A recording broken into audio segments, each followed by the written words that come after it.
নমস্কার, আপনারা দেখছেন রাইস ফেসবুক লাইভে আজকের বিশেষ অনুষ্ঠান ক্যারিয়ার স্কোপ। আমি সৌম্য ব্যানার্জি, আর আমার সঙ্গে আজকের এই আলোচনায় যারা অংশগ্রহণ করেছেন আমাদের বিশিষ্ট দুই অতিথি, প্রথমেই তাদের সাথে পরিচয় করিয়ে দিই। Shri Arup Dutta, director career development sell, Adamas university.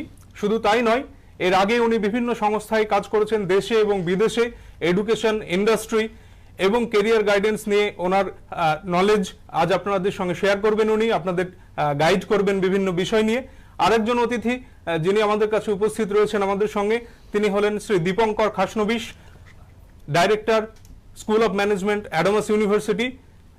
Mr. Dipankar Khasnobish is a BTech from IIT Kharagpur and PGDM from IIM Bangalore. এছাড়াও তিনি ইনফোসিস এবং নিউক্লিয়ার পাওয়ার কর্পোরেশনের মতো সংস্থায় চাকরি করেছেন। এবং এই দুজন বিশিষ্ট অতিথি যারা আমাদের সঙ্গে রয়েছেন আজকে, তারা দুজনেই এডুকেশন, ইন্ডাস্ট্রি এবং ক্যারিয়ার গাইডেন্স নিয়ে তাদের বিভিন্ন জায়গায় কাজ করেছেন। আমরা এমন একটা সময় আজকের এই অনুষ্ঠানটি আয়োজন করেছি, এই অনুষ্ঠানটি আমরা করছি যখন 10+2 এবং গ্র্যাজুয়েশন ফাইনাল ইয়ার এক্সাম শেষ হতে চলেছে, বা কারো শেষ হয়ে গেছে। কোনো ইউনিভার্সিটি, কোনো বোর্ডের পরীক্ষা প্রায় শেষ হয়ে গেছে। এই সময়টাতে একটা প্রশ্ন খুব স্বাভাবিকভাবেই ছাত্রছাত্রী এবং অভিভাবকদের মনে আসে যে এরপর কি, কোন পথে এগোলে একটি সফল কেরিয়ার গড়ে তোলা যায়। আর সেই সব প্রশ্নের উত্তর নিয়ে, সেই সব প্রশ্নের উত্তরের সঠিক দিশা দেখাতেই আজকের এই কেরিয়ার স্কোপের আয়োজন। আমরা আগামী 1 ঘন্টায় এই কেরিয়ার স্কোপের বিভিন্ন বিষয় নিয়ে কথা বলবো। এটি একটি কেরিয়ার গাইডেন্স সেশন হলেও অন্যান্য কেরিয়ার গাইডেন্স সেশনের থেকে এটি একেবারেই আলাদা, কারণ আজ আমরা আলোচনা করব কেরিয়ারের সেই সব দিকগুলো নিয়ে যে কেরিয়ারগুলোকে অ্যাকচুয়ালি বলা হয় সার্ভিস টু দ্য নেশন, যে কেরিয়ারগুলিতে থাকলে বলা যায় যে দেশের উন্নয়নে অংশগ্রহণ করছি, যে কেরিয়ারগুলিতে থাকলে সমাজের সর্বস্তরের মানুষের উন্নয়নে শরিক হওয়া যায়, যে কেরিয়ারগুলিতে থাকলে সমাজের মানুষের যে উন্নয়ন তাকে প্রত্যক্ষ করা যায়। সুতরাং আপনারা বুঝতেই পারছেন যে আমরা আলোচনা করছি মর্যাদাপূর্ণ সরকারি চাকরি নিয়ে, এবং সরকারি চাকরির যে অপরচুনিটিসগুলো রয়েছে, যে স্কোপসগুলো রয়েছে সেন্ট্রাল এবং স্টেট গভর্নমেন্টের আন্ডারে, আগামী 1 ঘন্টায় আমরা সেগুলো নিয়েই আলোচনা করব। আমাদের বিশিষ্ট দুজন আলোচক আজকে উপস্থিত রয়েছেন আমার সঙ্গে, তাদের সঙ্গে আপনাদের পরিচয় করিয়েছি। প্রথমেই মিস্টার দত্তর কাছে যে প্রশ্নটা আমার থাকবে স্যার, যে এখন বর্তমানে ভারতবর্ষের যে পরিস্থিতি, তাতে কোন কোন সেক্টরে বিপুল নিয়োগ হচ্ছে যদি একটু তুলে ধরেন সবার সামনে। রাইট সৌম্য, আমরা ভারতীয়রা বরাবরই একটু সার্ভিস সেক্টরকে প্রেফার করেছি। আমরা যদি আজকের এমপ্লয়মেন্ট ম্যাপটা দেখি, তাহলে দেখব সার্ভিস সেক্টর 34% এমপ্লয়মেন্ট জেনারেট করে, ম্যানুফ্যাকচারিং সেই অর্থে 23% জেনারেট করে। আমি যখন সার্ভিস সেক্টর বলছি তখন আমি কিন্তু প্রাইভেট এবং পাবলিক দুটোই বোঝাচ্ছি। এবার যদি পাবলিক সেক্টরে আসি, তাহলে পাবলিক সেক্টরে যদি আমরা দেখি যে কারা মেনলি এমপ্লয়মেন্ট কিংবা লোক নিচ্ছেন, তাহলে আমরা দেখতে পাই ডিফেন্স, আমরা দেখতে পাই রেলওয়েজ, আমরা দেখতে পাই department of posts, state and central government. অন্যদিকে প্রাইভেট সেক্টরে টেকনোলজি, ইনফরমেশন টেকনোলজি, আইটি এখনো they rule the employment scenario. এছাড়া আছে ফাইন্যান্সিয়াল সার্ভিসেস, এছাড়া আছে হেলথ কেয়ার এবং অটোমোটিভ। তো এইভাবে আমাদের এমপ্লয়মেন্ট সিনারিওটা আজকে ভারতে আমরা দেখতে পাই, এবং ক্রমশ দেখা যাচ্ছে এই সার্ভিস সেক্টরের মধ্যেও স্টুডেন্টরা, নিউ গ্র্যাজুয়েটসরা কিন্তু আস্তে আস্তে প্রাইভেট থেকে পাবলিকের দিকে একটা ঝুঁকে যাচ্ছেন, কিংবা ওইটাকেই অপশন হিসেবে নিচ্ছেন। এবং পাবলিক সেক্টরের ইন্টারেস্ট, পাবলিক সেক্টরের স্টেবিলিটি মানুষকে কিংবা ইয়ং গ্র্যাজুয়েটসদেরকে আজকে অনেক বেশি অ্যাট্রাক্ট করছে, অনেক বেশি এক্সাইট করছে।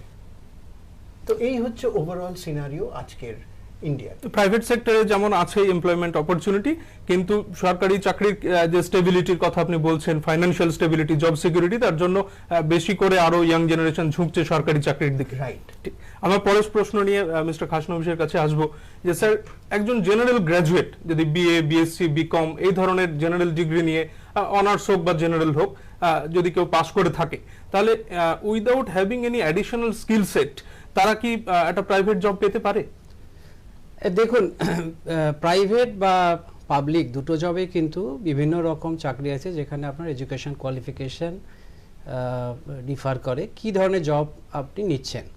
আপনি যদি দেখেন যে গ্রেড 4 এমপ্লয়ি যেটা বিভিন্ন স্টেট গভর্নমেন্ট অ্যাপয়েন্ট করছে, সেখানে তো আপনার রিকোয়ারমেন্ট অনেক সময় 8 স্ট্যান্ডার্ড বা 10 স্ট্যান্ডার্ড হয়। সেরকমভাবে যদি আপনি 12 স্ট্যান্ডার্ড যদি দেখেন, তার ন্যাশনাল ডিফেন্স সেক্টরে যখন নন কমিশনড অফিসার এবং তার নিচের স্তরের লোক যখন অ্যাপয়েন্ট করা হয়, বা সিভিল ডিফেন্স সেক্টর মানে সিআরপিএফ, সিআইএসএফ, এখানে যখন লোকে রিক্রুট করা হয় তখন কিন্তু 12 স্ট্যান্ডার্ডের লোক নেওয়া হয়। আপনি যদি ব্যাংকিং সেক্টর দেখেন বা রিটেল সেক্টর দেখেন, সেখানে গ্র্যাজুয়েটদের নেওয়া হয়।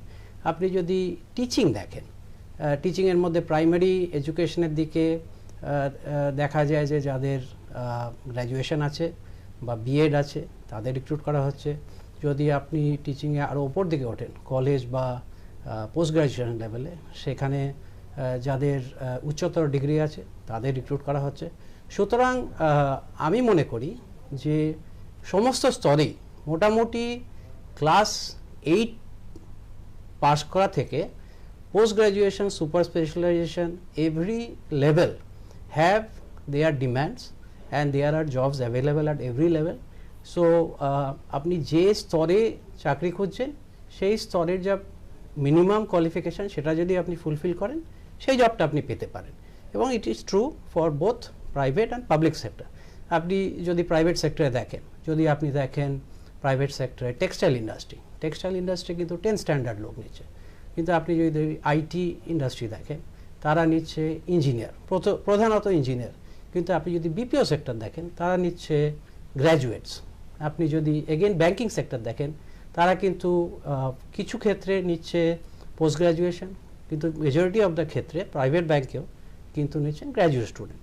সুতরাং সমস্ত স্তরেই যথেষ্ট সুযোগ আছে, শুধু ডিসাইড করতে হবে আপনি কোন জবে যেতে চান এবং সেখানকার এন্ট্রি ক্রাইটেরিয়াটা কী।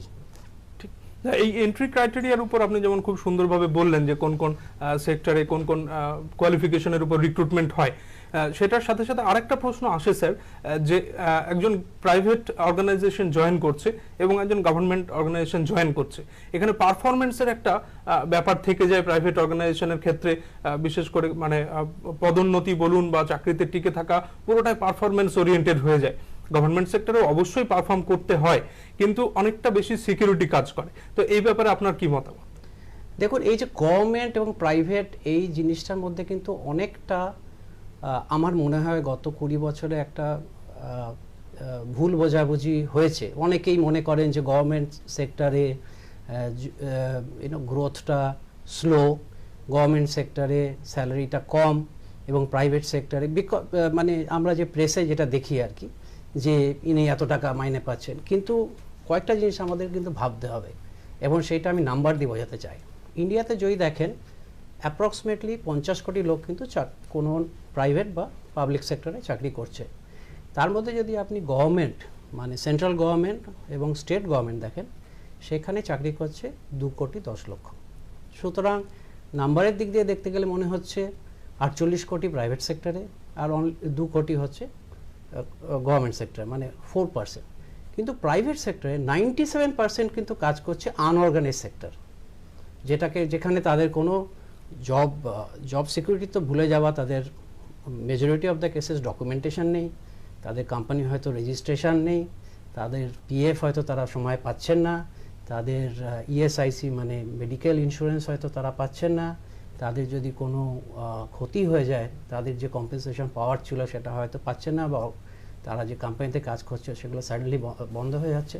সুতরাং আপনি যদি 97% অফ 48 crore যদি আপনি ধরেন, আপনি কিন্তু দেখবেন যে stable job private sector, public sector মোটামুটি সেম। এবং এই স্টেবল হাই কোয়ালিটি জব যেটা প্রাইভেট সেক্টর হয়, সেটার মধ্যে ধরুন আপনার টেকনোলজি একটা আছে, ম্যানুফ্যাকচারিং আছে, আর রিটেল, ব্যাংকিং, বাট এটাতেও 3-4 কোটি লোকই আছে। দ্বিতীয় কথা যেটা হচ্ছে সেটা হচ্ছে যে পাবলিক সেক্টরে যে জব, সেটা কিন্তু আমার মনে হয় অনেক বেশি স্টেবল। প্রথমত হচ্ছে পাবলিক সেক্টর যে কিসে লোকে কাজ করছে, যেটা অরূপবাবুও বললেন, ডিফেন্সে, লোকাল গভর্নেন্সে, ডিপার্টমেন্ট অফ পোস্টে, মিনিস্ট্রি অফ হোম অ্যাফেয়ার্সে। এই সব জিনিসগুলো কিন্তু মার্কেট ওপরে গেল কি মার্কেট নিচে গেল তার উপর ডিপেন্ড করছে না। এই সব চাকরিগুলো কিন্তু থাকবেই যতদিন পর্যন্ত আপনার দেশ আছে, যতদিন পর্যন্ত আপনার গভর্নমেন্ট আছে, ততদিন আপনার ডিফেন্সটাও রাখতে হবে, ইন্টারনাল ল অ্যান্ড অর্ডারটাও রাখতে হবে, আপনার লোকাল গভর্নেন্সটাও রাখতে হবে। এবং সেই কারণে এই চাকরিগুলো কিন্তু first of all fundamentally they are stable. দ্বিতীয় কথা, যদি আপনি দেখেন যে স্যালারি, এই যে আপনি 5 বছর আগে বা 10 বছর আগে দেখুন, আইটিএস জব, বিপিও জব একটা রমরমা ছিল। এখন কিন্তু সেই জবগুলো এখন চলে গেছে, কারণ বিপিও এখন ভারত থেকে ফিলিপিন্সে চলে গেছে। এইটা কিন্তু গভর্নমেন্ট সেক্টরের জবে হবে না। আপনি ব্যাংক কখনো হঠাৎ করে ইন্ডিয়ান ব্যাংকিং সিস্টেম কখনো মরিশাসে চলে যাবে না, এটা এখানেই থাকতে হবে। তৃতীয় যেটা হচ্ছে সেটা হচ্ছে যে পাবলিক সেক্টর জবে আমি স্পেসিফিক্যালি যেটা আমার এক্সপিরিয়েন্স থেকে দেখেছি, এবং 4 বছর আমি কিন্তু পাবলিক সেক্টর ছিলাম, এবং তারপরে আমার কর্মজীবনে আমি সবসময় গভর্নমেন্টের সঙ্গে, কারণ আমি ইন্ডিয়াতেই কাজ করেছি, গভর্নমেন্ট অর্গানাইজেশনের সঙ্গে কাজ করেছি। অনেক বেনিফিট যেগুলো আমরা হয়তো স্যালারি স্লিপে দেখতে পাই না, যেমন ধরুন medical benefit, retirement benefit, pension benefit, medical after retirement, এগুলো কিন্তু, বা বিভিন্ন জায়গায় আপনার ফেসিলিটি, আপনি যদি ব্যাংকে কাজ করেন লো কস্ট ইন্টারেস্টের loan, education loan, housing loan, এগুলো কিন্তু প্রাইভেট সেক্টর একদম নেই। প্রাইভেট সেক্টরে সমস্ত কিছুর ওপরে একটা খরচা বানিয়ে কস্ট টু কোম্পানি বলে একটা বড় অঙ্ক দেখানো হয়, কিন্তু রিয়েলিটি কিন্তু পাবলিক সেক্টর জবগুলো এখন অনেকটা এনফ। যদি আপনি ভ্যালুয়েশন করেন, অনেক পাবলিক সেক্টর জব কিন্তু এখন প্রাইভেট সেক্টরের সঙ্গে কম্পারেটিভ। লাস্ট পয়েন্ট যেটা আমি বলতে চাইছি, যে কোন এন্ট্রি লেভেলে যখন ঢুকছেন, আমি এই জিনিসটা কিন্তু এখন একটা, আপনি যদি দেখেন ইন্ডিয়ান ইন্ডাস্ট্রি প্রাইভেট সেক্টর, যদি আমি টেকনোলজি ফিল্ডে দেখেন, গত 10 বছর এন্ট্রি লেভেল স্যালারি কিন্তু বুঝলেন, মানে ইনফ্লেশন অ্যাডজাস্টমেন্টও হয়নি। তার মানে 10 বছর আগে যদি কেউ পাচ্ছে 5 টাকা, সে পাচ্ছে এখন 3 টাকা। কিন্তু গভর্নমেন্ট জব কিন্তু because of this annual multiple pay commission, 6 pay commission, 7 pay commission, 8 commission, এবং this DA which is also link to the wholesale price index and consumer price index, কিন্তু কনসিস্টেন্টলি বাড়ছে। এখন যদি আপনি একটা বিপিও সেক্টরের job দেখেন, আপনি কিন্তু দেখবেন যে সে পাচ্ছে হচ্ছে 13,000 টাকা, কিন্তু একজন গ্রেড 4 এমপ্লয় কিন্তু পাচ্ছে 18,000 টাকা। সুতরাং এই যে এন্ট্রি লেভেলে এবং মিড লেভেল পর্যন্ত কিন্তু এখন গভর্নমেন্ট জব খুব লুক্রেটিভ ফিনান্সিয়ালি অলসো, সেই জিনিসটা কিন্তু আমি একটু হাইলাইট করতে চাই। স্যার, পরের প্রশ্ন নিয়ে আপনার কাছে আসবো, যে এখন কিন্তু শিক্ষার অনেকগুলো নতুন নতুন ব্রাঞ্চেস ওপেন হয়েছে, এবং পেশামুখী শিক্ষা যেগুলোকে বলা হয় সেগুলো ওয়েস্ট বেঙ্গলে অ্যাভেলেবেল এখন সব জায়গাতে, বিভিন্ন ইউনিভার্সিটি অফার করছে সেই ধরনের কোর্সগুলো করে একটা চাকরির দিকে যাওয়া যায়। এবং প্রাইভেট সেক্টরও গত কয়েক বছর ইভলভ করেছে, যার ফলে কিছু এমপ্লয়মেন্ট অপরচুনিটিস ক্রিয়েট হয়েছে। তা সত্ত্বেও সরকারি চাকরির একটা আলাদা আকর্ষণ সব সময় রয়েছে, আপনিও বলার সময় বলছিলেন, এবং দিন দিন বাড়ছে সেটা। তো সেই কারণগুলি এক্স্যাক্টলি কি কি? রাইট, দীপঙ্কর বাবু ওনার উত্তরে কিছু কিছু বললেন, যে যেরকম ধরুন একটা হচ্ছে যে আমরা দেখলাম প্রাইভেট সেক্টরে 97-98% হচ্ছে আনঅর্গানাইজড সেক্টর, তো সেখানে তার একটা রিস্ক, একটা চ্যালেঞ্জ থেকে যায়। তারপরে উনি আরেকটাও যেটা বললেন সেটা হচ্ছে এই যে মার্কেট ভোলাটিলিটি, এটার ফলে একটা প্রাইভেট সেক্টরের চাকরির মানে জব কাট, কস্ট কাট আমরা দেখতে পাই। কিন্তু পাবলিক সেক্টর রিসেশন প্রুফ। আজকে ম্যাক্রো ইকোনমিক সিচুয়েশন যাই হোক না কেন, পাবলিক সেক্টরের যে এমপ্লয়মেন্ট রিকোয়ারমেন্ট কিংবা যে এমপ্লয়মেন্ট গ্রোথ, সেটা কিন্তু থাকবেই। আজকে প্রাইভেট সেক্টর তার মেইন মোটিভ হচ্ছে প্রফিট। আজকে যদি কেউ প্রফিট মোটিভ নিয়ে আসেন, তাহলে যখনই তার কোনো লিকুইডিটি ক্রাঞ্চ হবে because of any economic situation, সঙ্গে সঙ্গে প্রথমেই ম্যান পাওয়ার কস্টে তার হাত পড়ে। এবং সেটা আরও সম্ভব হচ্ছে কীভাবে?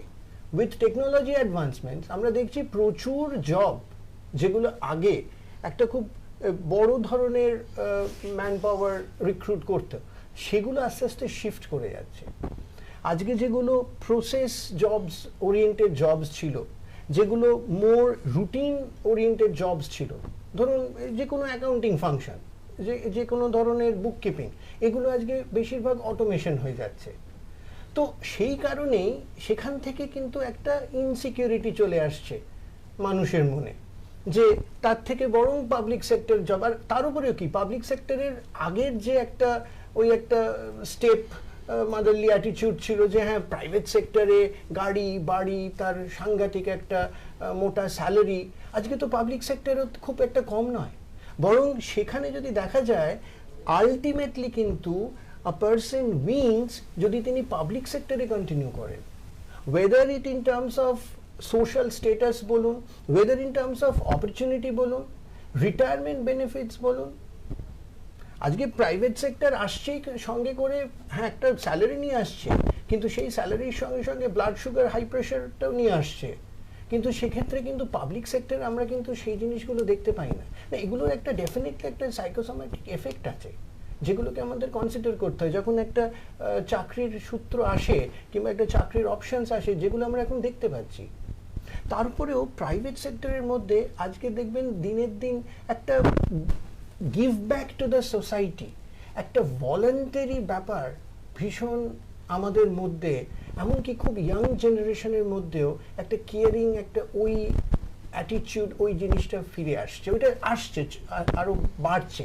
সেটা কিন্তু পাবলিক সেক্টরে এই যে পাবলিক গুডস পাবলিক সার্ভিসেস এই যে জিনিসগুলো হেলথ কেয়ার বলুন, এডুকেশন বলুন, এমনকি অ্যাডমিনিস্ট্রেশন বলুন, এই জিনিসগুলোর অপরচুনিটিগুলো কিন্তু পাবলিক সেক্টরেই। তো সেই সব কারণের জন্যই এখন ইউথ আরো বেশি করে অ্যাট্রাকটিভ হয়ে উঠছে পাবলিক সার্ভিসগুলো। একদম তাই। এবং সেখানে কিন্তু আজকে ইঞ্জিনিয়াররা এমনকি ম্যানেজমেন্ট গ্র্যাজুয়েটসরাও কিন্তু মানে পাবলিক জবসের দিকে চলে যাচ্ছে। সে আপনি public service union public service commission বলুন, স্টেট লেভেলে বলুন, যে কোনো একটা ইয়েতে রেলওয়েজ বলুন, সবগুলোতেই আমরা দেখতে পাচ্ছি কিন্তু। এবং সে কারণে খুব প্রয়োজনও রয়েছে, যেমন ব্যাংকিং সার্ভিসেস যদি সবার কাছে পৌঁছতে হয়, ইন্স্যুরেন্স সার্ভিস যদি সবার কাছে পৌঁছতে হয়, তাহলে আরো বেশি করে খুব কোয়ালিটি ম্যান পাওয়ার পাবলিক সেক্টরে গভর্নমেন্ট সেক্টরেও দরকার। তো সেই কারণে রিক্রুটমেন্ট প্রতি বছর হচ্ছে এবং তার চাহিদাও দিন দিন যেমন বাড়ছে, পরীক্ষার্থীদের মনে বা যারা চাকরি প্রার্থী তাদের মনেও এটার সম্পর্কে উচ্চ ধারণা তৈরি হচ্ছে এবং তারা এই সার্ভিসগুলোতে জয়েন করছে। একদম তাই। ঠিক। পরের প্রশ্ন নিয়ে আপনার কাছে আসবো মিস্টার খাসনবিস, যে এখন আমাদের ভারতবর্ষের যে সোসিও ইকোনমিক সিনারিও, এই সোসিও ইকোনমিক সিনারিওতে দাঁড়িয়ে সরকারি চাকরির অ্যাভেলেবিলিটি এইটা সম্বন্ধে যদি একটু কিছু বলেন, কারণ অনেকের মধ্যেই একটা আশঙ্কা থাকে যে সরকারি চাকরি বোধহয় আর নেই। তো সেই অ্যাভেলেবিলিটি সম্পর্কে আমাদের সোসিও ইকোনমিক সিনারিওর পার্সপেক্টিভে যদি একটু আপনি বলেন। দেখুন, আপনি যদি আমার ব্যক্তিগতভাবে ধারণা যে সরকারি চাকরি কিন্তু আমাদের এখনো অনেক বেশি দরকার। আমি আপনাকে জাস্ট একটা নাম্বার দিতে চাই। আমেরিকাতে প্রতি 133 জন নাগরিকের জন্য একজন সরকারি চাকরি, আর ভারতবর্ষে সেটা হচ্ছে 633 জনে। এবং আমেরিকা হচ্ছে ডেভেলপ কান্ট্রি, আমরা হতে চাই আমেরিকা, আমেরিকা নিশ্চয়ই আমাদের ডেভেলপমেন্ট লেভেলে আসতে চান না। আপনি যদি এই সংখ্যাটা এটাতেই জানাচ্ছে যে আমাদের সরকারি চাকরির আরো কত বেশি প্রয়োজন, পরবর্তী প্রয়োজন। আপনি যদি অ্যাবসলিউট নাম্বার নেন, আজকের সেন্ট্রাল গভর্নমেন্টের অ্যালোকেটেড পজিশন হচ্ছে 41 লক্ষ, সেন্ট্রাল গভর্নমেন্ট এমপ্লয়ি হচ্ছে 33 লক্ষ, ডাইরেক্ট 25% গ্যাপ। আপনি যদি যে কোনো একটা সিটিজেন হিসেবে, একজন নাগরিক হিসেবে যদি আপনি একটা পুলিশ স্টেশনে যান আজকে, আপনি দেখবেন পুলিশ স্টেশন হচ্ছে 50%, আপনার যদি 200 জন পুলিশ হওয়ার কথা আছে 100 জন। আপনি যদি একটা প্রাইমারি হেলথ কেয়ার সেন্টারে যান, যেটা 1,40,000 প্রাইমারি হেলথ কেয়ার সেন্টার আছে ইন্ডিয়াতে, আর্ধেকে আপনার ডক্টর নেই, নার্স নেই, প্যারামেডিক্যাল স্টাফ নেই। আপনি যদি স্কুলে যান, আমাদের ভারতবর্ষে হচ্ছে 10 লক্ষ স্কুল আছে, তার মধ্যে গভর্নমেন্ট স্কুল হচ্ছে 6 লক্ষ। প্রচুর স্কুলে শুধু একজন টিচার, বহু স্কুলে টিচার নেই। তার মানে আমাদের ফান্ডামেন্টাল যে সার্ভিসগুলো, যেটা একটা ডেভেলপমেন্ট পথে দরকার, এডুকেশন, হেলথ, গ্রসলি আন্ডারস্টাফড। এবং সেই জন্যেই আমাদের গভর্নমেন্টের সরকারি চাকরির নাম্বার, যেটা আমি বললাম কম্পেয়ার টু ইউএসএ, আমাদের এতটা কম। দ্বিতীয় জিনিস, সেটা আমি ওনার কথা থেকে আমি তুলতে চাইছি, যে প্রাইভেট সেক্টর এবং পাবলিক সেক্টরের জবের মধ্যে একটা ডিফারেন্স আছে। একটা তো হচ্ছে private sector is for private good and public sector is for public good. কিন্তু আপনি যদি দেখেন, প্রাইভেট সেক্টর এখন ইন্ডিয়াতে সার্ভিস করছে মোটামুটি সেই 30%কে যারা এডুকেটেড, যারা টেকনিক্যালি ক্যাপেবল, সুতরাং কোম্পানিগুলো সবসময় চেষ্টা করছে টেকনোলজি ইউজ করে আমি মানুষকে কী করে রিপ্লেস করব। কেন কি আমাদের কাছে যদি এখন ব্যাংক, আগে যেটা ছিল ব্যাংকিং, প্রাইভেট ব্যাংক আপনি যদি দেখেন শহরের মধ্যে ব্যাংকে আর যাওয়ার দরকারই নেই, কিন্তু 70% অফ পপুলেশন ইন্ডিয়াতে কিন্তু এখনও সেই স্তরে আসেনি।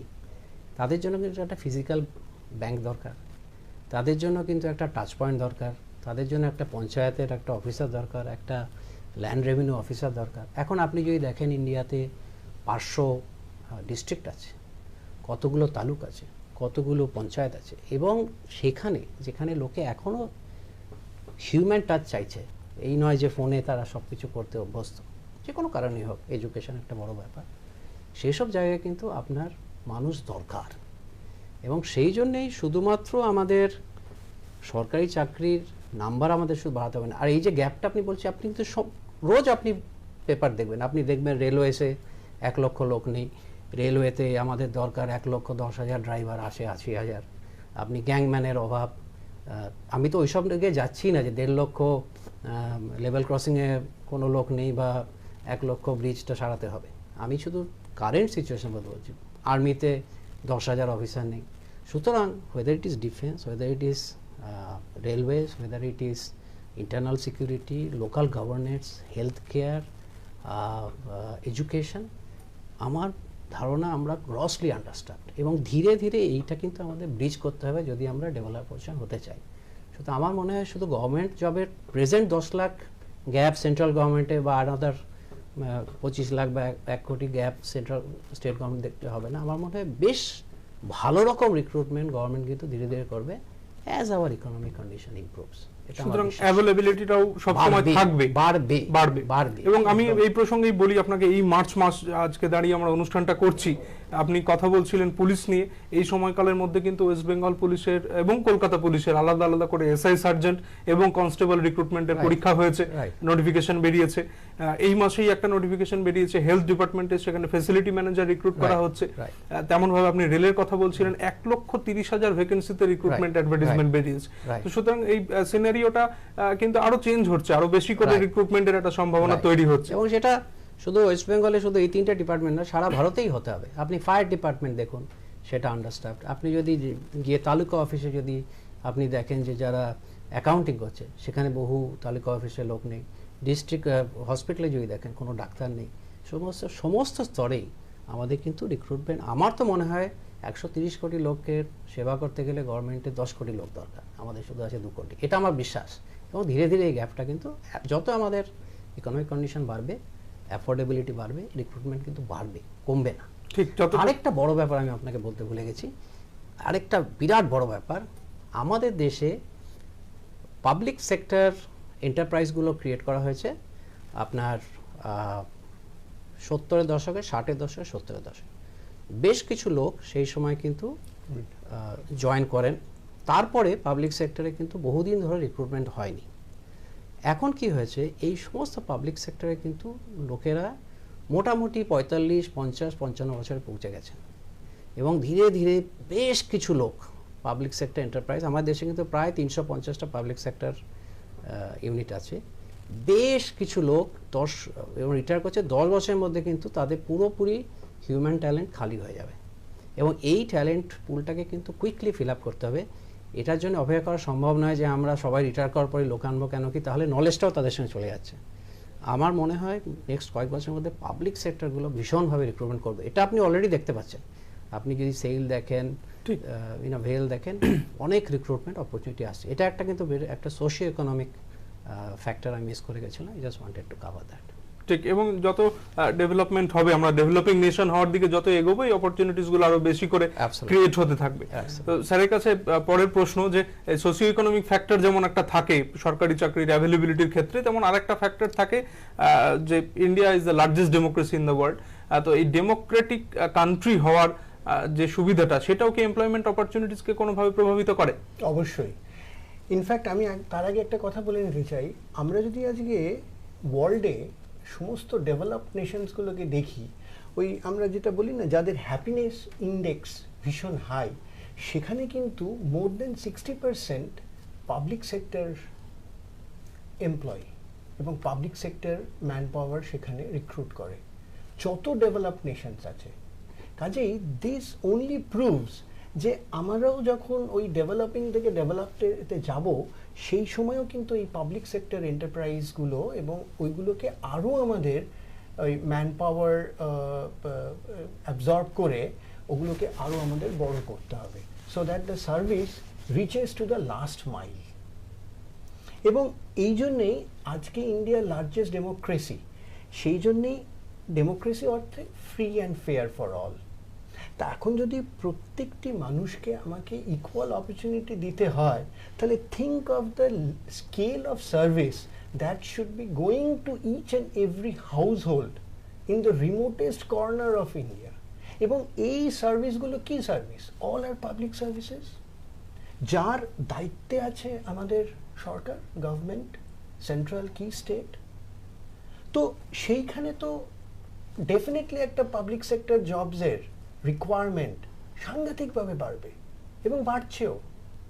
আজকে যদি আমরা দেখি যে কিভাবে ক্রমশ এই যে health care, education, private sectors definitely আছে, কিন্তু not like in the scale of public sector এবং পাবলিক ইনস্টিটিউশন। আজকে গভর্নমেন্ট স্কুলস বলুন, গভর্নমেন্ট হসপিটাল বলুন, তারা যে রিমোট কর্নারে আছে, যেটা দীপঙ্কর বাবু বললেন, প্রাইভেট সেক্টর তো 30% অফ দ্য পপুলেশন, বাকি 70% পপুলেশনদের কে সার্ভ করবে?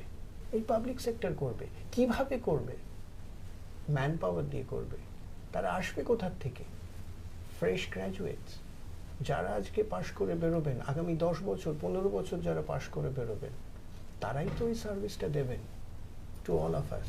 একেবারে মানে যখনই সরকারের উপর দায়িত্ব রয়েছে যে ডেভেলপিং সমস্ত সার্ভিস মানুষকে পৌঁছানোর, তখনই শুধু তো সরকার মানে শুধু মিনিস্টার্সরা নন, কেননা পলিসি ইমপ্লিমেন্ট হয় গভর্নমেন্ট এমপ্লয়িজদের দ্বারা, তো সুতরাং আরো বেশি করে এমপ্লয়িজ রিকোয়ার্ড হবে। এই যে আমরা যে বলি না ডেমোগ্রাফিক ডিভিডেন্ড, এই যে একটা হিউজ 45% 50% ম্যান পাওয়ার, এটা বলি তো ওই কারণেই যে we will be able to provide service and develop in every aspect. এই যে ইনক্লুসিভ ডেভেলপমেন্ট, এটাই তো ইন্ডিয়াকে one of the top economic পাওয়ারে নিয়ে যাবে, নিয়ে যাচ্ছেও। তো সেটা আসছে তো সবই ওই পাবলিক স্পেন্ডিং এবং পাবলিক জবসের সার্ভিসেসের থ্রু দিয়ে। মিস্টার কাশনবী, আপনার কাছে দুটো জিনিস জানতে চাইবো। যে প্রায় আগে একটা সময় ছিল যখন সরকারি অফিসগুলো বড্ড একটু ম্যাড়মেড়ে চেহারা ছিল, অনেকের কাছে সেটা আকর্ষণীয় মনে হতো না, দিন দিন সেটা চেঞ্জ হচ্ছে। তো এই যে পাবলিক অফিসগুলো, গভর্নমেন্ট অফিসগুলোরও কি একটা কর্পোরেট লুক অ্যান্ড ফিল আনার চেষ্টা চলছে? দেখুন, এটা কিন্তু এগেইন আমি কিন্তু এটা বলছি যে আমরা যখন প্রাইভেট পাবলিক বলছি, আমরা কিন্তু একটা অংশ নিচ্ছি প্রাইভেটের, যেটা হয়তো খুব ভিজুয়াল অংশ, এবং ভাবছি সমস্ত প্রাইভেট সেক্টরই ওরকম। 97% যেটা আমরা বললাম যে আনঅর্গানাইজ সেক্টর, তাদের অবস্থা একেবারেই ওরকম নয়। আমরা হয়তো কিছু টেকনোলজি কোম্পানি বা কিছু মাল্টি ন্যাশনাল অফিস দেখছি, আর সেটাই ভাবছি যে সমস্ত লোক এরকম একটা কাজ করছে, সেটা নয়। দ্বিতীয় যেটা আমি ইনক্রিজিংলি দেখতে পাচ্ছি সেটা হচ্ছে যে দেখুন, গভর্নমেন্টের তো একটা সেন্ট্রালাইজ বাজেটিং, মানে গভর্নমেন্ট অফিসে কেন অনেক সময় দেখা যায় পেইন্টিং হয়নি, অনেক সময় দেখা যায় হয়তো আপনার fittings are not in place. এর কারণ হচ্ছে যে এই নয় যে সবসময় টাকা নেই, এটার কারণ অনেক সময় হচ্ছে যে একটা বাজেট, সেই বাজেটটা অ্যাপ্রুভ করবে, তারপরে অ্যালোকেশন হবে, তারপরে টাকা আসবে, তারপরে 3টে কোটেশন নিতে হবে, লোয়েস্ট কস্ট দিয়ে সেটা কাজ করাতে হবে, এবং তারপরে এরপর তো বিশাল সময় চলে যাচ্ছে। আমি ইনক্রিজিংলি দেখতে পাচ্ছি যে গভর্নমেন্টের মধ্যেও একটা এসেছে, চিন্তাভাবনা এসেছে যে আমরা ডিসেন্ট্রালাইজেশন অফ দ্য বাজেট করে দেবো। এবং আপনি যদি এখন বিভিন্ন গভর্নমেন্ট অফিসে যান, আপনি যদি দেখেন যে গভর্নমেন্ট ডিপার্টমেন্টগুলো বা যে গভর্নমেন্ট অফিসগুলো এফিশিয়েন্টলি কাজ করছে, তাদের অফিসগুলো কিন্তু ভালো, এটা আপনি লক্ষ্য করবেন। আপনি যদি যান একটা আরটিওতে, যেখানে প্রচুর গাড়ি রেজিস্ট্রেশন হচ্ছে, সেই আরটিও কিন্তু look and feel is very different from RTO where there is nobody. তার মানে এটা কী হচ্ছে, গভর্নমেন্ট এখন ধীরে ধীরে বলছে যে তুমি যদি ভালো রেভিনিউ আনতে পারো, একটা portion of the revenue will go back to your unit to make a discretionary spend. তো so from that perspective I think it's a win win situation. Spend হবে, তাতে যারা আসবে তারা কমফোর্টেবল ফিল করবে, আরও বেশি লোক সেই অফিসে আসবে সার্ভিস নিতে, অ্যাটলিস্ট তাদের অপশান আছে, এবং যারা কাজ করছে তারাও অনেক বেশি প্রোডাক্টিভ হয়ে যাবে, তারা অনেক বেশি খুশি হবে, রিটেনশন বাড়বে, কমপ্লেন কমবে, এবং ধীরে ধীরে এই মডেলটা ছড়িয়ে পড়বে। সকলের জন্যই একেবারে ভীষণ সোয়াঙ্কি অফিসের দরকার আছে কিনা আমি জানি না, তবে minimum working condition with taking the weather in in consideration and the dust and pollution in consideration, I think very soon government offices will reach that level. এটা অনেক অফিস কিন্তু এখন আগের চেয়ে অনেক ভালো হয়ে গেছে। আর জেনারেল জনগণের মধ্যেও একটা অ্যাওয়ারনেস তো আসছেই যে জায়গাটা নোংরা করা উচিত নয়, সুতরাং সেটাও কাজে দিচ্ছে। সবকিছুই টোটাল ডেভেলপমেন্টের এটাও একটা পার্ট। কিন্তু devolution of budgeting and freedom to spend if you are performing, এটা কিন্তু গভর্নমেন্ট চেষ্টা করছে। আগে যেটা ছিল সমস্ত ডিপার্টমেন্টটাকে একটা ইউনিট ধরে দেখানো হতো, যারা ভালো করছে যারা খারাপ করছে তাদের মনে কোনো ডিফারেন্স নেই, সেটা কিন্তু আমরা ধীরে ধীরে চলে যাচ্ছে, হুইচ ইজ গুড। আরেকটা ব্যাপার যেটা উনি বললেন যে যেটা ডেমোক্রেসি পয়েন্ট থেকে আমি এটাও বলছি, ডেমোক্রেসি মানে হচ্ছে মানুষের ভয়েস আছে, এবং যত দিন যাচ্ছে মানুষ কিন্তু তত ডিমান্ড করছে। এখন কিন্তু লোকে আর একটা নোংরা অফিসে যেতে চায় না, তারা কিন্তু গিয়ে যদি দেখে পানের পিক পড়ে আছে, তারা একটা ছবি তুলে পাঠিয়ে দিচ্ছে বা ফেসবুকে বা হোয়াটসঅ্যাপে সার্কুলেট করে দিচ্ছে। সুতরাং এখন কিন্তু গভর্নিং বডিজরা আন্ডার লট অফ প্রেশার। আর ডেমোক্রেসির বিউটি ইজ যে পিপল আর ডিম্যান্ডিং। আপনি কিন্তু বেঞ্চমার্ক আর দিতে পারছেন যে দ্যাটস এনাফ, তোমার নিতে হয় নাও। এখন লোকে ডিমান্ড করছে, government is responding and things are only becoming better. আরেকটা জিনিস আপনার কাছে জানতে চাইবো যে অটোমেশন বা টেকনোলজিক্যাল অ্যাডভান্সমেন্ট যত হচ্ছে, অনেকের মধ্যে একটা ধারণা কাজ করে যে গভর্নমেন্ট সার্ভিসেস গুলো বোধহয় কমে যাবে। যদিও আমরা আলোচনা করছিলাম যে কিভাবে ইনক্রিজ করবে এই সার্ভিসগুলো, তো এই ক্ষেত্রে কি একটা সম্ভাবনা থাকতে পারে যে টেকনোলজিক্যাল অ্যাডভান্সমেন্টের সঙ্গে সঙ্গে গভর্নমেন্ট সার্ভিস কোনো কারণে কমে গেল? ধরুন আমি আপনাকে একটা এক্সাম্পল দিয়ে বলছি, department of income tax computerisation পুরোপুরি করেছে। এখন আমরা যারা ইনকাম ট্যাক্স ফাইল করছি বা কর্পোরেট ট্যাক্স ফাইল করছি ইজ কমপ্লিটলি অনলাইন। তার জন্যে কি তাদের সংখ্যা কমেছে? না, তাদের সংখ্যা অ্যাকচুয়ালি বেড়ে গেছে। কি হয়েছে তাতে হয়েছে যে লোকেরা, যে অফিসাররা আগে লোককে চেস করতো যে তোমার ফাইলে, তোমার ফিজিক্যাল ফাইলিংয়ে এই হয়েছে, বা এটা 2 টাকা কম দিয়েছো বা 2 টাকা বেশি দিয়েছো, সেটা করছে এখন কম্পিউটার। তাদের হাতে এখন অনেক বেশি সময় ডেটা দেখার, অ্যানালিসিস করার, আইডেন্টিফাই করার, রেট করার, কমপ্লায়েন্স করার। সুতরাং তাদের জব কোয়ালিটি বেটার হয়েছে, গভর্নমেন্টের রেভিনিউ বেটার হয়েছে, আর আমরাও স্যাটিসফাই হয়েছি। কেন আগে আমরা ফাইল করার পর 4 বছর ধরে বসে আছি, এখন আমাদের 60 দিনে জিনিস আসছে। সুতরাং টেকনোলজি যদি আপনি দেখেন, টেকনোলজি জবকে রিপ্লেস করছে কিন্তু 1000 বছর ধরে। যখন ওই আপনার স্টিম ইঞ্জিন এলো, তখন তো ঘোড়ার গাড়ি গেল, তাই না? তারপরে ধরুন আপনি যে কোনো কিছু, কম্পিউটার তো এই নয় যে যখন অটোমেশন হলো আপনার কেউ যে পাওয়ার লুম এসে গেল, তখন যারা হ্যান্ডলুম করছিল তাদের তো জব গেল, কিন্তু তারা কি বেকার বসে আছে? টেকনোলজি কি করবে? ধীরে ধীরে সমস্ত জায়গাতেই করবে যে এটাকে অনেক বেশি এফিশিয়েন্ট করবে, অনেক বেশি ট্রান্সপারেন্ট করবে, অনেক বেশি ফাস্ট করবে।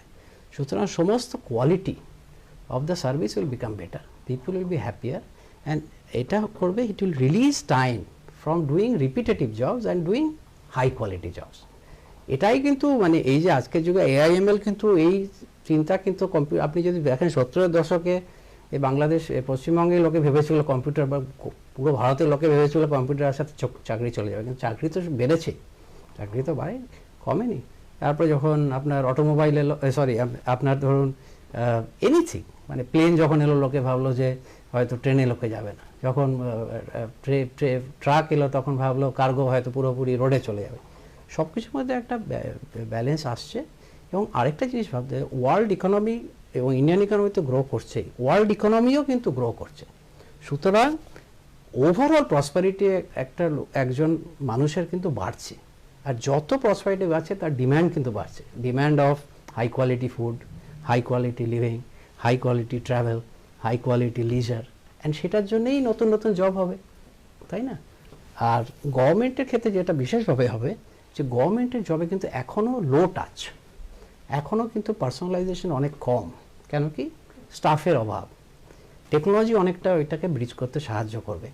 আজকে যদি এখন একটা গভর্নমেন্ট অফিসে আপনি আসেন, তাহলে কি হচ্ছে, সেই আপনার ডেটা কিন্তু আপনাকে বলতে হচ্ছে, কালকে হয়তো বলতেই হবে না, শুধু আপনি গিয়ে আপনার নামটা বলবেন, তিনি ইমিডিয়েটলি আপনার পুরো ডিটেলটা দেখতে পাবেন, আপনার কাজ হয়ে যাবে। So it will only make it better, not worse. Technology সবসময় যেটা করে ফেসিলিটেট করতে পারে কাজগুলোকে, কারণ আপনি যেটা বলছেন এফিশিয়েন্সি বাড়াবে, এফেক্টিভ ট্রান্সপারেন্সি বাড়াবে, কাজ হবে, কিন্তু কখনোই হিউম্যান ওয়ার্কফোর্স যেটা রয়েছে সেটাকে রিপ্লেস করার মতো জায়গায় পৌঁছানো রিপ্লেস সম্ভব হয়তো না। মানে সেই কাজের জন্য হয়তো করবে, কিন্তু আমাদের মুভ করতে হবে। ধরুন আমিও যে 5 বছর আগে যা করতাম সেটা আমি আজকে করছি না, আপনি 5 বছর আগে যেটা করছেন সেটা হচ্ছে না। এই যে আমি ইনকাম ট্যাক্সের যে এক্সাম্পলটা দিলাম, 3 বছর আগে পর্যন্ত তারা রিটার্ন দেখে দেখে দেখতেন কে কম দিয়েছে, এখন তারা সেই জায়গায় গিয়ে লোককে বলছে যে তোমার রিটার্নটা তুমি দাওনি, you have to pay or you have to pay a penalty. তার মানে তার জবটা এনরিচড হয়েছে, নতুন স্কিল শিখতে হয়েছে, কিন্তু প্রোডাক্টিভিটি বেড়ে গেছে আর রেভিনিউ বেড়ে গেছে, department is much more healthy and people also happy. যারা কমপ্লাই করছে না তারা মোর আনহ্যাপি, সেটা হওয়া উচিত, যারা কমপ্লাই করছে তারা মোর হ্যাপি, সেটাও হওয়া উচিত, উইন উইন। স্যার, এই ডেভেলপমেন্টের সূত্র ধরে আপনার কাছে আসবো যে এখন গভর্নমেন্ট এবং পাবলিক সেক্টরের কোন কোন ক্ষেত্রগুলোতে রিক্রুটমেন্টের বেশি সম্ভাবনা রয়েছে বা হচ্ছে? রাইট, তার আগে একটা বলি, এই যে এইটাতে বোঝা যাচ্ছে যে পাবলিক সেক্টর কাজগুলো এখন অনেক বেশি প্রফেশনাল হয়ে পড়েছে। যারা পাবলিক সেক্টরে আসছেন তারা নিজেরাও অনেক বেশি প্রফেশনাল, এবং এই কম্পিউটারের ফলে আরও বেশি প্রফেশনাল এনভায়রনমেন্টটা কিন্তু আজকে পাবলিক সেক্টরে আমরা দেখতে পাই। যখন আমরা একটা কোনো জায়গাতে ঢুকি ট্যাক্স দিতে কিংবা একটা ইয়ে দিতে, তখন দেখা যায় সেখানে প্রফেশনালিজমটা অনেক বেশি আগের থেকে। হ্যাভিং সেড দ্যাট, লাস্ট উনি যেটা বললেন রেলওয়েজ, ডিফেন্স, আমরা যদি লাস্ট এই কয়েক মাসের যদি আমরা পাবলিক সেক্টরের কাজগুলো যদি আমরা মানে অ্যাডভার্টাইজমেন্টসগুলো যদি আমরা দেখি, তাহলে দেখব রেলওয়ে বোর্ড আপনি যেটা বললেন 1,40,000 ভ্যাকেন্সির অ্যাডভার্টাইজ করেছে। তারপরে ধরুন সেন্ট্রাল ওয়্যারহাউজিং কর্পোরেশন আছে, এমনকি ওএনজিসি 4,000 ভ্যাকেন্সি পোস্ট করেছে। তারপরে ধরুন এলআইসি, তারপরে এমপ্লয়ি স্টেট ইন্স্যুরেন্স কর্পোরেশন আছে। তারপরে এমনিতেও তো আপনার ইউপিএসসি তো আছেই, স্টেট সিভিল সার্ভিস প্রতি বছর নিয়ম মেনে হচ্ছে থাকে। ইনফ্যাক্ট আজকে যদি একজন গ্র্যাজুয়েট চান তাহলে সারা বছরে 30টা কিন্তু গভর্নমেন্ট পরীক্ষার মানে চাকরির পরীক্ষায় বসতে পারেন। প্রাইভেট সেক্টরে সে কই? আজকে একজন গ্র্যাজুয়েট যদি বেরোয় সে বলতে পারে আমি সারা বছরে 30খানা প্রাইভেট সেক্টর ওই level equal level of job কিংবা রোল কিংবা পজিশনের 30টা ইন্টারভিউতে বসতে পারবো, সেই গ্যারেন্টি কেউ দিতে পারবে? দিতে পারবে না, যেটা পাবলিক সেক্টরে দিতে পারছে আজকে।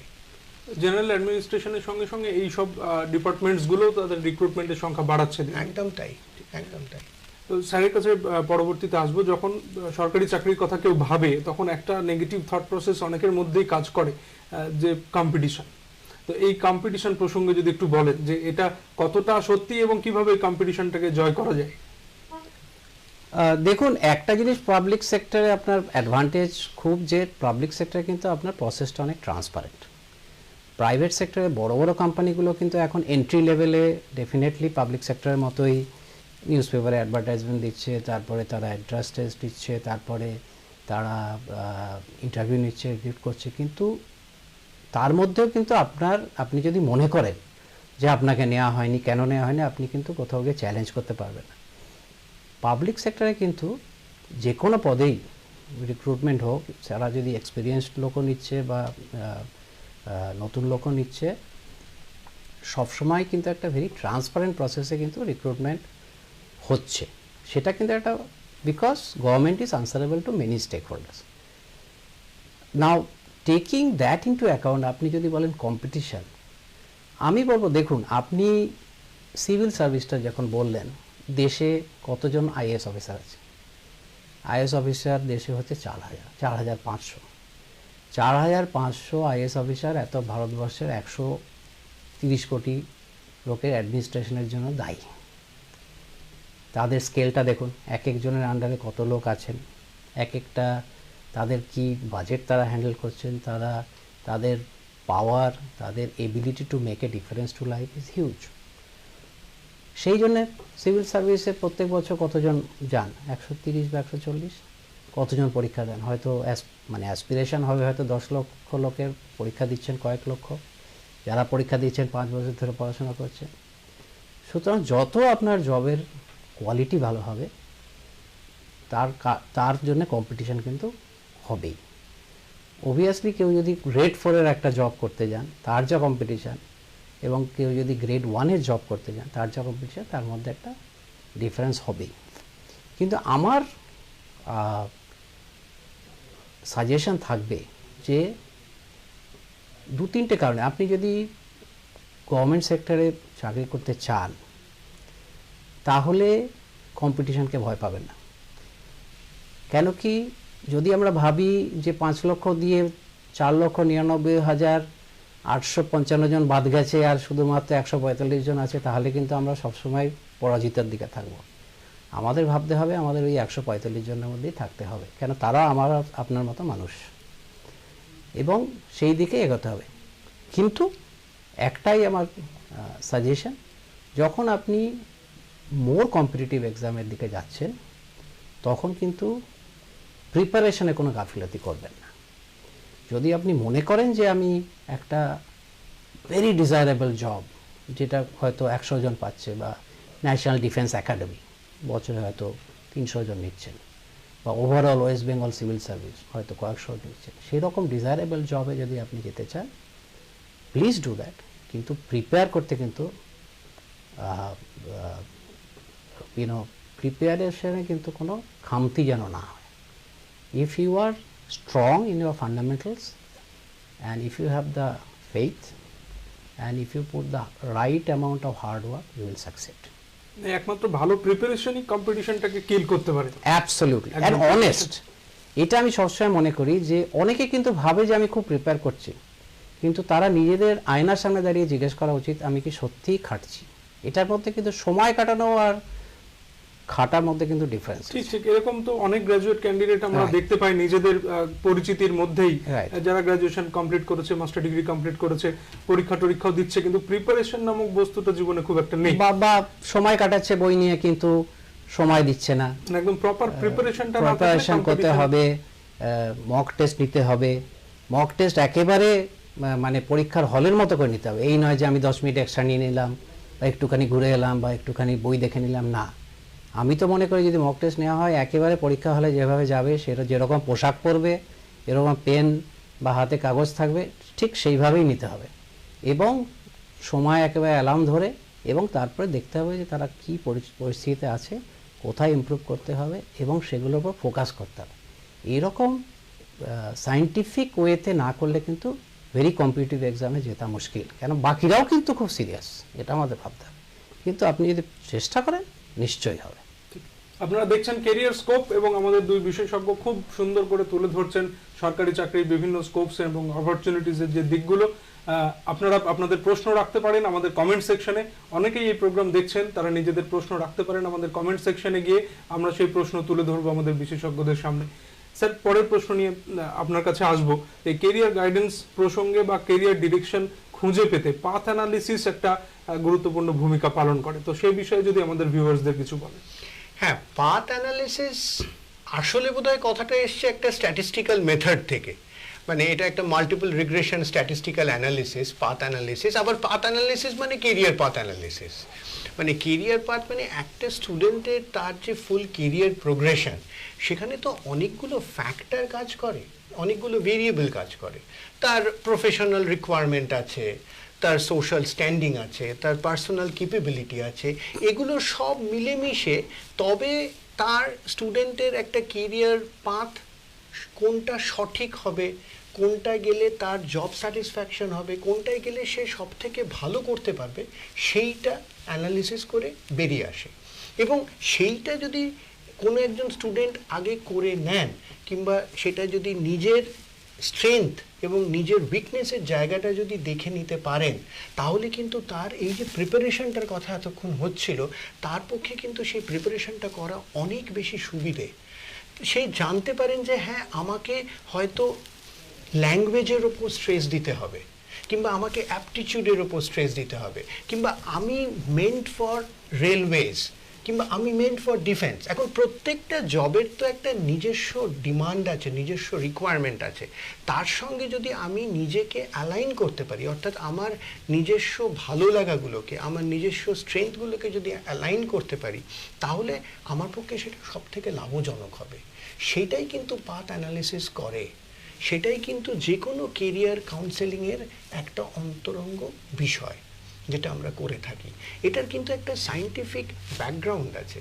এটা মাল্টিপল রিগ্রেশন করে একটা কজাল এফেক্ট বার করে দেওয়া যায়, একদম পরিষ্কার বলে দেওয়া যায় যে কোনো একজন স্টুডেন্টের পক্ষে কোনটা সত্যি পার্সু করা উচিত, কোনটা উচিত না, কি পড়াশুনো করা উচিত, এবং এটা কন্টিনিউয়াসলি মনিটর করা যেতে পারে, সো দ্যাট তার ডেভেলপমেন্ট, তার ইমপ্রুভমেন্টগুলো কিন্তু যাতে করে ট্র্যাকড হয় এবং আলটিমেটলি তিনি সাকসেসফুল হতে পারেন। এবং যত আগেই পাথটা খুঁজে পাওয়া যাবে তত ততই বেটার ফোকাসড ওয়েতে এগোনোর জন্য একদম, একদম একটা ডিরেকশনে এগোনো যাবে, যাতে করে পরবর্তীতে মাল্টিপল ডিরেকশনের দিকে না যেতে হয়। অ্যাবসলিউটলি, ওই শেষে গিয়ে যাতে একদম সমস্ত কিছুর মধ্যে একটা হারিয়ে গেলাম সেই ব্যাপারটা থাকে না। খুব স্লো স্টেডি ভাবে he or she can win the race. Sir, এখন আপনার কাছে আসবো যে এখন অনেকগুলো ক্যারিয়ারের অপশনস অ্যাভেলেবেল রয়েছে, গভর্নমেন্ট সেক্টরেও বিভিন্ন ধরনের ক্যারিয়ারের অ্যাভেলেবিলিটি রয়েছে। তো সেখানে যাওয়ার জন্য এমপ্লয়েবিলিটি অ্যাসেসমেন্টটা কতটা গুরুত্বপূর্ণ? দেখুন, একটা ইঞ্জিনিয়ারিং সেক্টরেই বলছে, যদি আপনি দেখেন যে ভারতবর্ষে হচ্ছে দ্বিতীয় ওয়ার্ল্ডের number 2 in terms of producing engineers. ইউএসের পরে সবচেয়ে বেশি ইঞ্জিনিয়ার, বা নাম্বার 3 হয়তো চায়নার পরে। কিন্তু বারে বারে সংখ্যাটা আমাদের সামনে আসছে যে 75% are not employable, 80% are not employable. What is employability? আপনি যদি একটা যে কোনো চাকরিতে আপনি যান, প্রাইভেট সেক্টর বা পাবলিক সেক্টর, প্রথম দিন থেকে কিন্তু লোকে আপনাকে এক্সপেক্ট করছে না যে আপনি একটা বিরাট পারফর্মার হবে।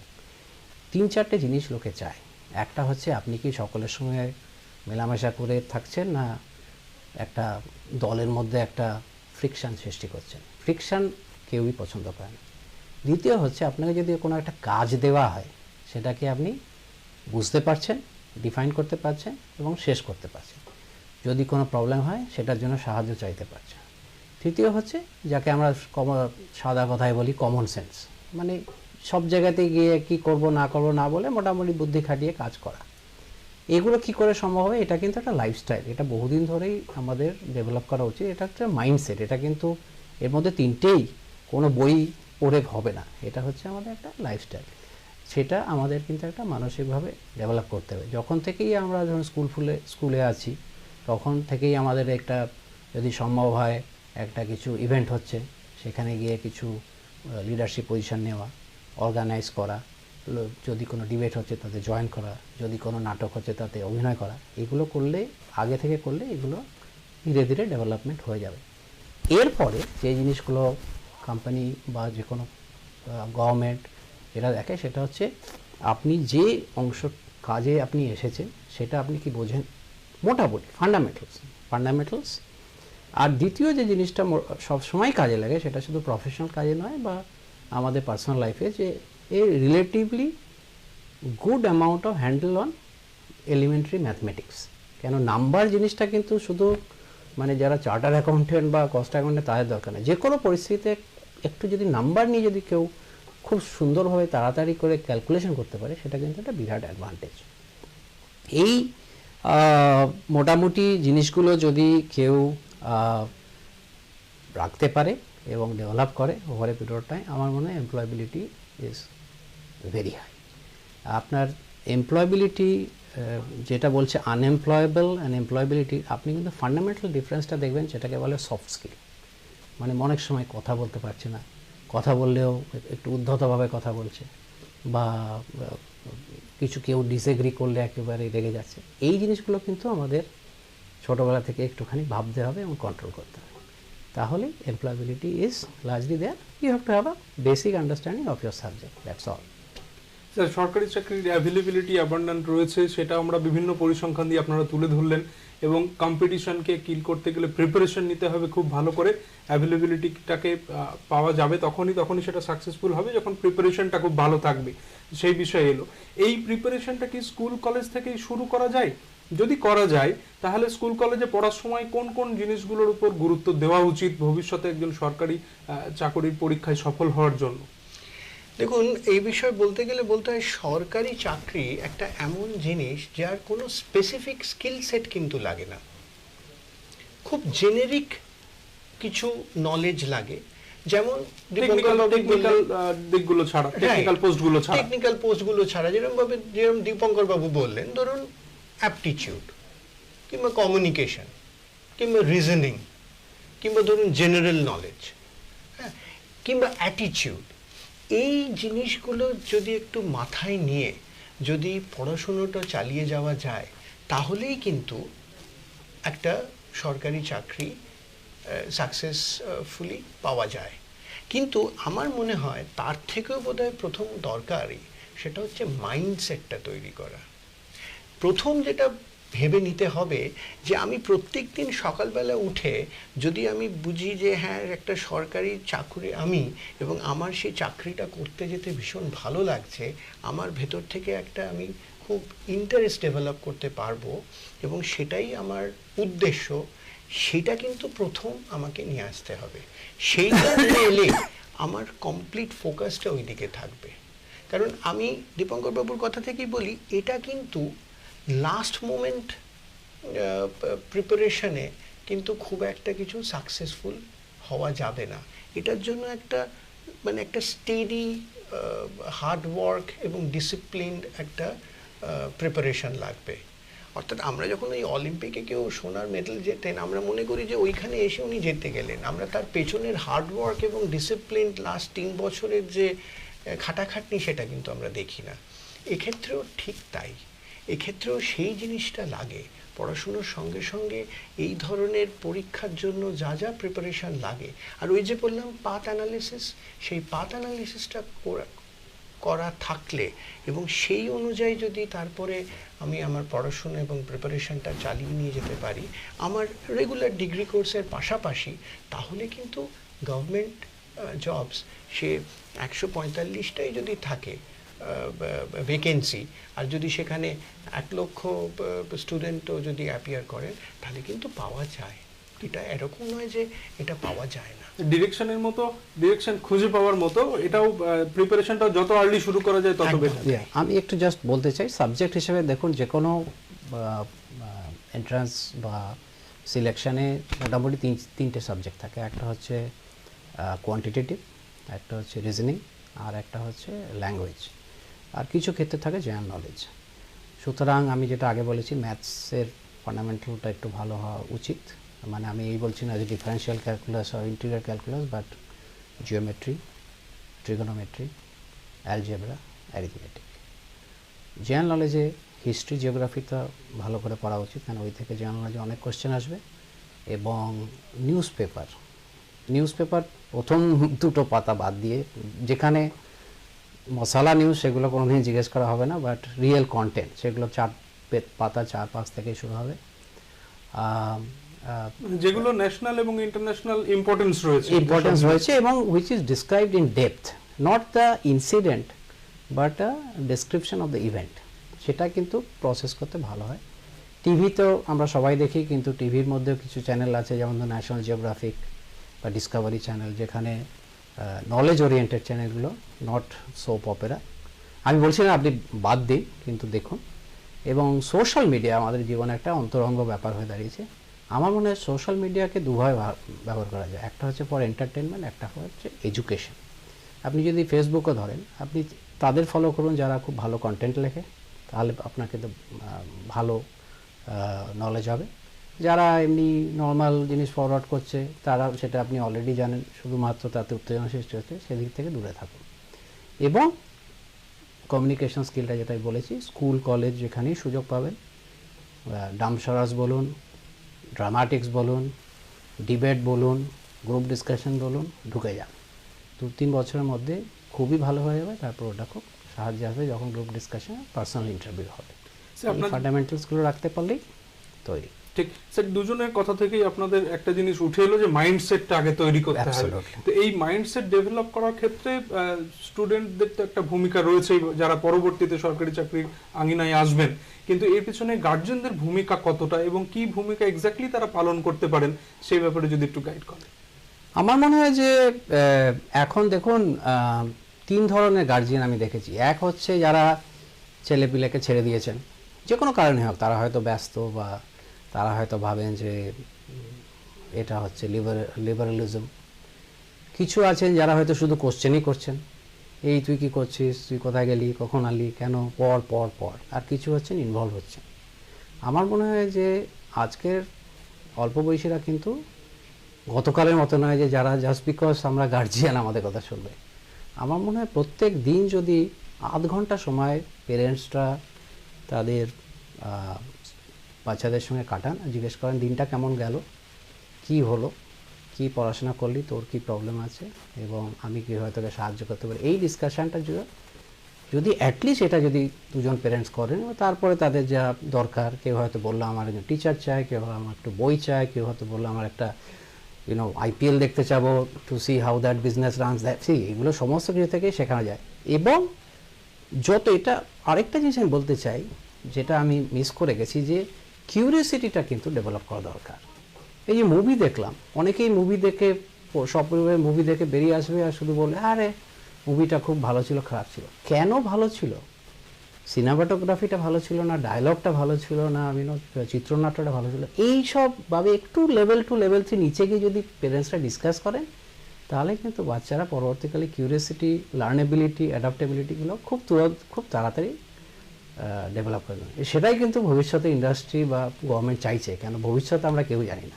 ঠিক স্যার, আরেকটা জিনিস হচ্ছে যে দেখুন, একজন ছাত্র কি ছাত্রী তিনি 8 থেকে 10 ঘন্টা স্কুল কিংবা কলেজে সময় কাটাচ্ছেন, তারপরে সময়টা তো তিনি বাড়িতে তার গার্জেনদের সঙ্গে, পেরেন্টসদের সঙ্গে কাটাচ্ছেন।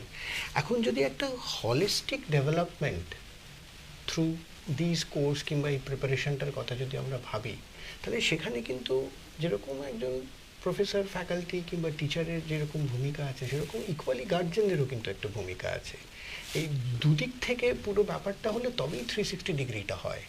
তখন একজন ছাত্র কিংবা ছাত্রী পুরো এই এনভায়রনমেন্টটা থাকে, যেটা থেকে তার পক্ষে অনেক সুবিধে হয় এই যে কোনো একটা এক্সামিনেশনে ক্র্যাক করা কিংবা পাওয়া। ঠিক, আমরা স্যার একদম অনুষ্ঠানের শেষ প্রান্তে এসে উপস্থিত হয়েছি। এই প্রসঙ্গে একটা ছোট্ট প্রশ্ন আপনার কাছে আমি করতে চাই, শেষ প্রশ্ন এই অনুষ্ঠানের বলা ভালো, যে অনেক সময় আমরা দেখি যে কিছু প্রফেশন নিয়ে গার্জেনরা খুব অ্যাওয়্যার এবং অনেক ছোটবেলা থেকেই স্টুডেন্টদেরকে সেই দিকে চালিত করার একটা টেন্ডেন্সি তাদের থাকে, এবং তার জন্য কি ধরনের এডুকেশন দরকার, কি ধরনের ট্রেনিং দরকার, সেগুলো তারা খুব ভালোভাবে ব্যবস্থা করেন। উদাহরণ হিসাবে যদি ধরে নিই যে মেডিকেল এবং ইঞ্জিনিয়ারিং এর যে এন্ট্রান্স এক্সামিনেশনগুলো আমাদের অল ইন্ডিয়া বেসিস বা স্টেট লেভেলের হয়, তার জন্য কিন্তু ক্লাস 10th লেভেল থেকেই মোটামুটি একটা প্রস্তুতি গার্জেনদের শুরু হয়, স্টুডেন্টদের মধ্যেও সেটা সঞ্চারিত করা হয়। কিন্তু সরকারি চাকরির ক্ষেত্রেও কি এমনটাই হওয়া উচিত? এমনই হওয়া উচিত। এবং এ প্রসঙ্গে একটা কথা বলি আপনাকে, মানে এটা আমার বলতে দ্বিধা নেই যে এই অ্যাডামাস ইউনিভার্সিটি বোধহয় one university in entire India যেখানে এরকম একটা স্কুল আছে, যে স্কুল অফ প্রফেশনাল স্টাডিজ, যেখানে কিন্তু একজন ছাত্র কিংবা ছাত্রী তিনি যখন এই ইউনিভার্সিটিতে আসছেন কোনো একটা ডিগ্রি পার্সু করতে, তার সঙ্গে সঙ্গে কিন্তু এই ট্রেনিংটা তিনি প্রথম দিন থেকে নিতে পারেন। So in a way he or she can actually pursue a dual curriculum.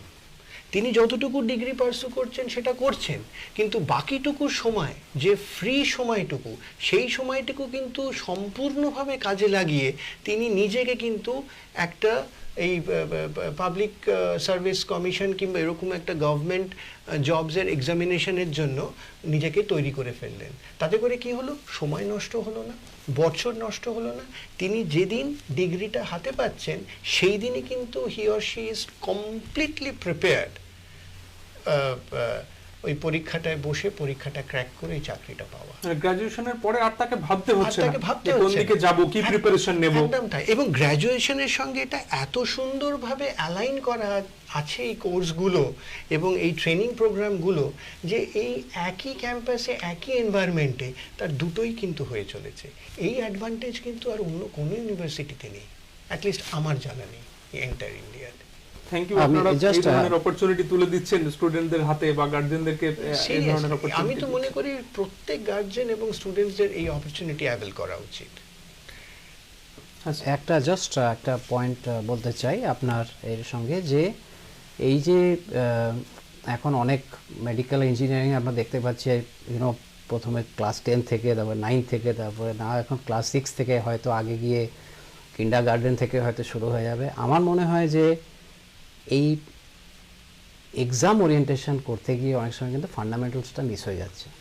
আমার মনে হয় up to 10 standard student should build there fundamentals. যে 4-5টা ফান্ডামেন্টাল আমি বললাম, প্রবলেম সলভিং, পাজল সলভিং, যাই বলুন, কোয়ান্টিটেটিভ অ্যাপটিটিউড, ল্যাঙ্গুয়েজ অ্যাপটিটিউড, সেগুলো কিন্তু খুব স্ট্রং করা হলে তারপরে যেদিকেই যেতে চায়, গভর্নমেন্ট বলুন, প্রাইভেট বলুন, সিএ বলুন, engineering, doctor, I think it will be easy. সুতরাং ফান্ডামেন্টালসটা করা উচিত। আমি অলসো বলবো যে পাজেল সলভ করাটা কিন্তু একটা বিরাট ব্যাপার। পাজেল বুক কিনে দিন বাচ্চাকে আর বলুন সলভ করতে, দারুণ ডেভেলপমেন্ট হয়, অনেক বই পাওয়া যায়, এখন সমস্ত কিছুই পাওয়া যায়, শুধু আমাদের একটুখানি বুদ্ধি খাটিয়ে সেগুলো বাচ্চাদের সামনে আনতে হবে। মানে এক্সাম ওরিয়েন্টেড প্রিপারেশন যদি নিতে হয় সেটা after class 10। After class 10 make the fundamentals right, make the fundamental very strong. Exam is ultimately on fundamentals. Thank you mister Dutta এবং মিস্টার খাসনবিশ, আপনাদের দুজনকে। অনেকক্ষণ ধরে আমরা এই অনুষ্ঠানটা চলছে এবং প্রচুর ভিউয়ার্স আজকে আমাদের এই পেজে এই অনুষ্ঠানটা দেখছেন। আপনাদেরকেও ধন্যবাদ, দর্শকদের প্রত্যেককে ধন্যবাদ আমাদের সঙ্গে এতক্ষণ থাকার জন্য। এবং এই ধরনের অনুষ্ঠান নিয়ে আমরা ভবিষ্যতেও ফিরে আসব। আপনারা নিশ্চয়ই আজকের অনুষ্ঠানে আমাদের দুই অতিথি যে পরিসংখ্যানগুলো আপনাদের সামনে তুলে ধরেছেন, বিভিন্ন পার্সপেক্টিভে তারা গভর্নমেন্ট সার্ভিস এবং পাবলিক সার্ভিসের স্কোপস অ্যান্ড অপরচুনিটিস তারা বিশ্লেষণ করেছেন। তাতে করে আপনারা নিশ্চয়ই বুঝতে পেরেছেন যে সরকারি চাকরির ক্ষেত্রগুলো কতটা প্রসারিত হচ্ছে, দিন দিন অ্যাভেলেবিলিটি বাড়ছে এবং সেগুলি পেতে গেলে ঠিক কি কি করা দরকার। আপনারা নিশ্চয়ই উপকৃত হয়েছেন তাতে। আবারও আরেকবার ধন্যবাদ জানাই সমস্ত দর্শককে আমাদের সাথে এতক্ষণ থাকার জন্য। ভবিষ্যতে আবার এরকম অনুষ্ঠান নিয়ে আমরা আমাদের ফেসবুক পেজে ফিরে আসব। নমস্কার, ভালো থাকুন, সাফল্য আসুক।